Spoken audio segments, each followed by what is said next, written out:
इसी प्रकार ज्योतिष एवं आध्यात्मिक प्रसंगों को श्रवण करने के लिए मेरे YouTube चैनल को सब्सक्राइब करके बेल आइकन को अवश्य दबा दें। राम राम नमस्कार। मैं आचार्य कुलदीप। कैसे हैं आप लोग निश्चित ही ठीक होंगे, स्वस्थ होंगे, ऐसा हमें पूरा विश्वास है और आगे भी आप स्वस्थ रहेंगे, ऐसी हमारी शुभकामनाएं। देखिए, हम समय समय पर आपके साथ कोई न कोई जन्मांग, कोई न कोई जन्म कुंडली लेकर के उपस्थित होते रहे हैं। तो आज जो हमारे पास एक जन्म कुंडली है वो है 28/4/1995 की 10:30 ये रात का है और इनका जन्म स्थान है मथुरा। जब इस कुंडली को हमने बनाया तो ये धनु लग्न की कुंडली आई। धनु लग्न का मतलब 9 नंबर कुंडली आई और इसको जब हमने पूरा एनालिसिस किया तो आपको इसकी एक एक चीज़ बहुत आसानी से समझ में आएगी। बस आप केवल स्टेप बाय स्टेप इन चीज़ों को देखते रहें। देखिए, धनु लग्न की कुंडली है। लग्नेश हुआ गुरु। लग्नेश गुरु हो करके देखो, जब भी कोई किसी भी ग्रह को इस तरफ ऐसे मूव करना चाहिए। लग्नेश गुरु हो करके अपने से द्वादश भाव में चला गया, मंगल की राशि पर, अपनी मित्र की राशि पर, और जहां पर गया है वो जाना किधर चाहता है, इसको समझिए। देखिए, एक ही चीज समझेंगे आप। देखिए, किसी व्यक्ति को कोई रास्ते में मिल जाए अलग विषय है, और किसी व्यक्ति के पास व्यक्ति जाना चाहता है, उसी से मिलना चाहता है, उसी से मिलने के लिए गया है, ये अलग विषय है। ये जो गुरु महाराज हैं, इनको अगर राहु आगे मिल जाता तो एक अलग विषय था। लेकिन गुरु महाराज बढ़कर के कहाँ गए हैं? राहु के पास जाना चाहते हैं, जो राहु लगभग 11 डिग्री के हैं। फिलहाल राहु से इनका मिलना थोड़ा कठिन है। गुरु अपने घर से, अपने से सबसे दूर वाले भाव पे चले गए। यानी कि गुरु का मतलब नहीं है, यहाँ बात हो रही लग्नेश की। लग्नेश के मन में एक विचार हमेशा बना रहता है, और जो मैं बताऊंगा, ये मेरी बात जब उनसे हुई तो उन्होंने इस चीज़ को एक्सेप्ट भी किया।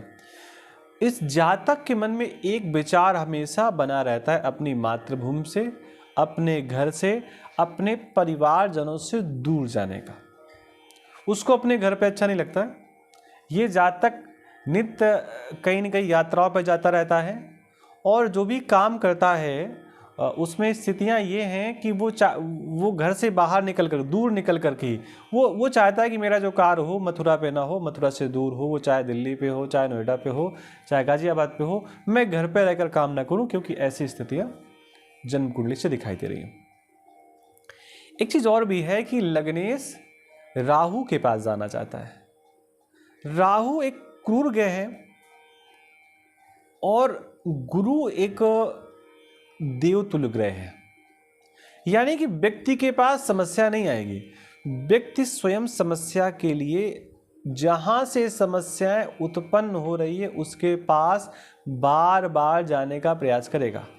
जब हमने उनसे बात की तो उन्होंने कहा ऐसा ही होता है, मैं कुछ और सोच करके जाता हूं, और जब मैं जाता हूं तो वहां पर स्थितियां बड़ी डिस्टर्ब हो जाती हैं।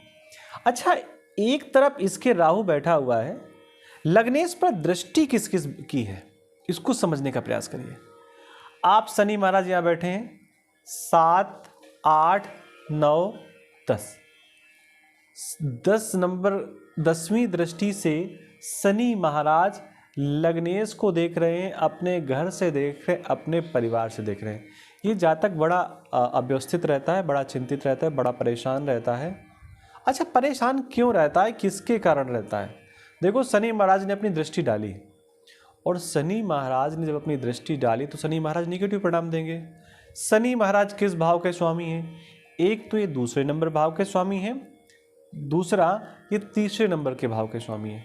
दूसरा भाव व्यक्ति के परिवार का भाव होता है, फैमिली का भाव होता है, धन का भाव होता है, और अपने फैमिली के निकटतम लोगों के निकटतम जो भी व्यक्ति होते हैं उनका भाव होता है।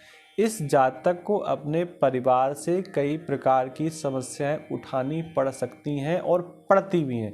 ज़्यादातर इस व्यक्ति को जो परेशानी होती है अपने परिवार से लेकर के ही होती है।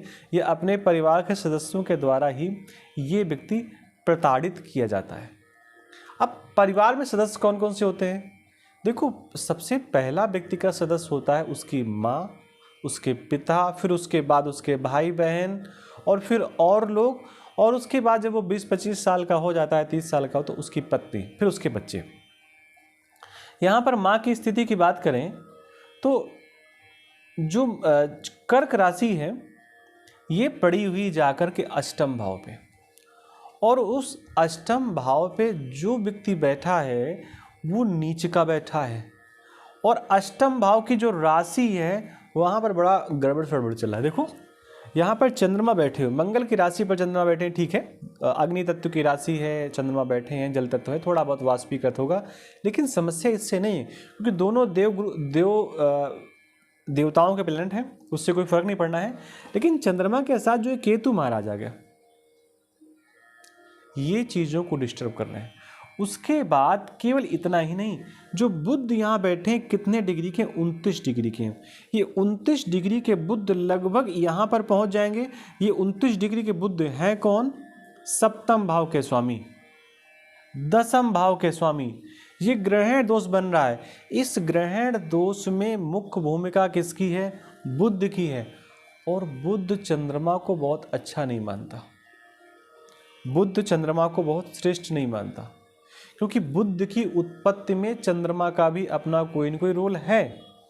तो यहाँ पर इस व्यक्ति को सबसे ज़्यादा प्रॉब्लम कहाँ से आ रही है? इस ग्रहण दोष से, और इस ग्रहण दोष में प्रमुख रूप से आ रही है बुध से, जो इस जातक की पत्नी है। विवाह हुआ, विवाह तक तो थोड़ा बहुत ठीक रहा, संतान हुई तो और समस्या हो गई। धन की समस्या नहीं है, किसी और चीज़ों की समस्या नहीं। समस्या क्या है? जो पारिवारिक ग्रह क्लेश है। यहाँ पर देखिए, जो माँ का स्वामी है चंद्रमा और बुध है, ये दोनों एक साथ बैठे हुए हैं, और इन पर किसी शुभ ग्रहों की दृष्टि भी नहीं। इन पर दृष्टि है तो केवल शनि महाराज की तीसरी दृष्टि। तो इनकी माँ भी बहुत परेशान रहती हैं। किस बात को लेकर? इस बुध को लेकर। ये बुध कौन है? व्यक्ति का सप्तम भाव। अब ये परिवार में, फैमिली में डिस्टर्बेंस क्यों आ रहा है? ध्यान से समझिए।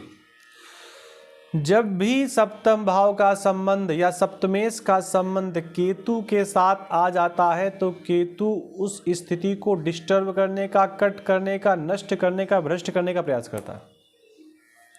सप्तमेश बैठा किसके साथ है? केतु के साथ बैठा। वो एक अलग बात है कि दोनों में लगभग 18 डिग्री का अंतर है, लेकिन 30 डिग्री का अंतर नहीं है। 18 डिग्री का अंतर बहुत कोई ज़्यादा नहीं होता है। केतु अभी कुछ समय पहले बुध से मिलकर गया, या बुध अभी केतु के पास से आया, दोनों एक भाव में। बुध के साथ ग्रहण दोष बन रहा है, केतु बैठा हुआ है।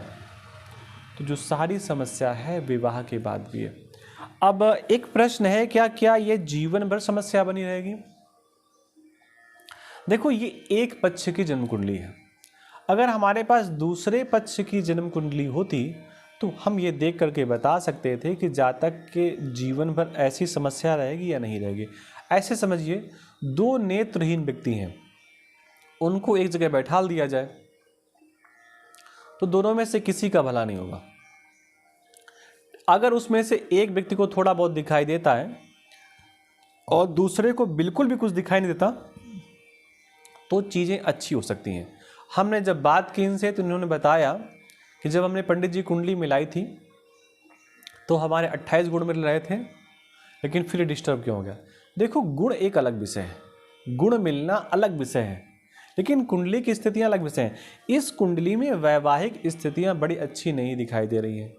अब इस व्यक्ति का विवाह अगर ऐसे व्यक्ति के साथ हो जाता जो किसी भी स्थिति में विवाह को चला ले जाता, किसी भी स्थिति में विवाह को चला ले जाता, तो इनका वैवाहिक डिस्टर्ब नहीं होता।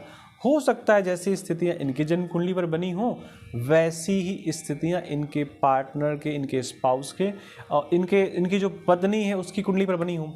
और अगर दोनों की कुंडलियों पर एक जैसी स्थितियां बनी हैं तो विवाह बहुत लंबे समय तक चलेगा नहीं। इतना कहीं पर आप नोट कर लीजिए। एक छोटा सा हमने इनको उपाय बताया कि केतु महाराज को किसी प्रकार से आप शांत कर लें।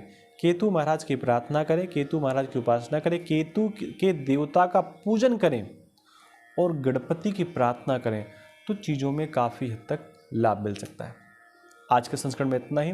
आपसे निवेदन है कि चैनल को सब्सक्राइब कर लें, बेल आइकन को दबा दें। आप सबको राधे कृष्णा, नमस्कार, जय जगन्नाथ।